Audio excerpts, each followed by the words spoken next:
வில்லங்கம் என்றால் என்ன? வில்லங்கம் என்றால் பிரச்சனை அப்படின்னு தான் பேர்.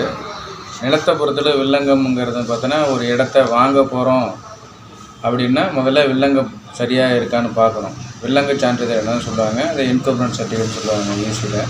அது பார்த்தோன்னா, ஒரு சொத்தை எழுதி கொடுத்தது யார், எழுதி வாங்கினது யார், அதுதான் வில்லங்க சான்றிதழ்.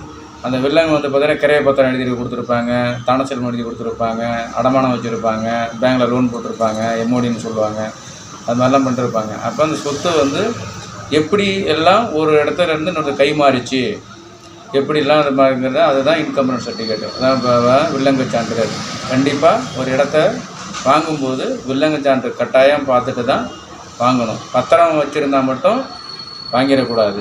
வில்லங்க சான்றிதழ் கரெக்டாக பார்த்துட்டு தான் அந்த இடத்த பத்திரப்பதிவு வாங்கிறதுக்கு கட்டாயமாக முயற்சி செய்யணும். வீடியோ பிடிச்சிருந்தா லைக் பண்ணுங்கள், உங்களோட கருத்துக்களை கேளுங்க சொல்கிறோம்.